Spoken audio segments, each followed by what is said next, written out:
আসসালামু আলাইকুম সবাইকে। আপনাদের সাথে শেয়ার করব ভুনা খিচুড়ি কিভাবে রান্না করা হয়। আমি মুগ ডালটাকে হালকা ভেজে নিলাম, তারপর ধুয়ে নেব ভালো করে যাতে কোনো ময়লা না থাকে।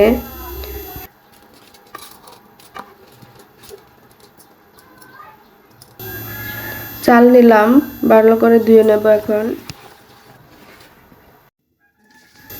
চাল ধোয়া শেষ।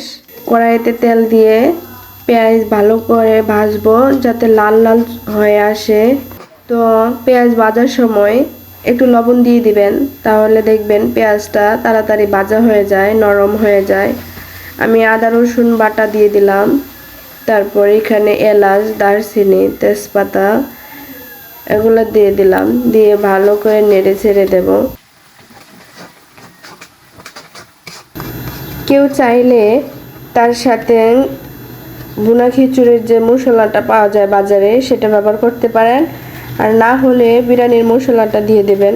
তো আমার বাসায় বিরিয়ানি মশলাটা ছিল, সেটা দিয়ে দিলাম।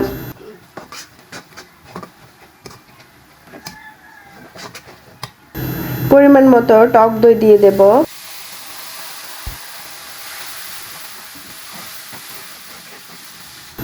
সাথে টমেটো সস দেব, তাহলে খিচুড়ি বলেন বিরিয়ানি বলেন স্বাদটা ভালো আসে। সাথে টেস্টি সল্ট ব্যবহার করব। বেশি পরিমাণ ব্যবহার করা যাবে না, সামান্য ব্যবহার করবেন।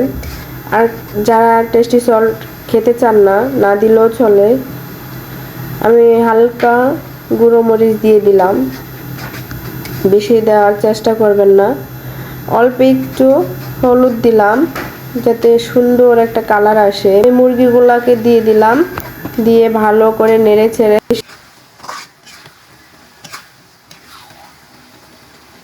10 মিনিট রান্না করে নিয়েছি।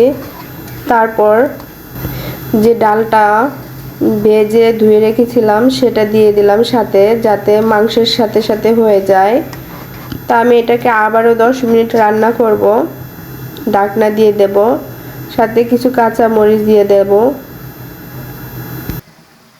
কিছু কিশমিশ দিলাম যাতে খাবারটা খাওয়ার সাথে সাথে একটু মিষ্টি ভাবটা আসে, ভালো লাগবে খেতে।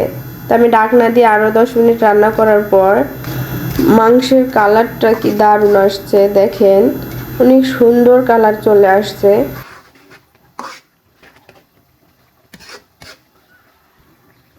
মুরগি আর ডালটা ভালোভাবে রান্না হয়ে গেছে। এখন চালটা দিয়ে ভালো করে চালটাকে ভেজে নেব।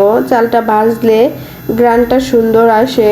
আমি হালকা আছে বা মিডিয়াম আছে ভালো করে চালটাকে ভেজে নেব। আর যদি কড়া জালে ভাজেন তাহলে সেটা নিচে দিয়ে লেগে যাবে, চালটা পুড়ে যাবে, মাংসটা মশলাটা সব পুড়ে যাবে, তাহলে আর বিরিয়ানি খিচুড়ি খেতেও ভালো লাগে না। হালকা চুলার আঁচটা কমিয়ে দিয়ে ভাজার চেষ্টা করবেন। চালটা ভাজা হয়ে গেছে। এখন আমি পরিমাণ মতো পানি দিয়ে দেব।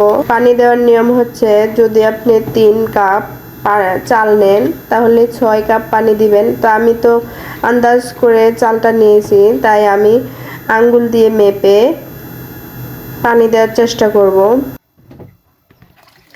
পানি দেওয়ার পর আঙ্গুলগুলা চালের উপর যে পানির নিচে যে চালটা থাকে সেখান থেকে মাপ দিয়ে 3 কর বা 2.5 কর পানি দিলে চালটা সুন্দর হয়ে আসে। ঢাকনা দিয়ে দিলে যখন ফুটে আসবে, ফুটে আসার পর হালকা পানি থাকবে, চুলার আঁচটা ডিপ ডিপ করে ঢেকে দেবেন। তারপর দেখবেন ভুনা খিচুড়ি বা বিরিয়ানি অনেক জর্জরা হয়ে গেছে, সুন্দর হয়ে গেছে। তা আমার ভুনা খিচুড়ি রান্না করা শেষ। অনেক জর্জরা হয়েছে, মজাও হয়েছে অনেক।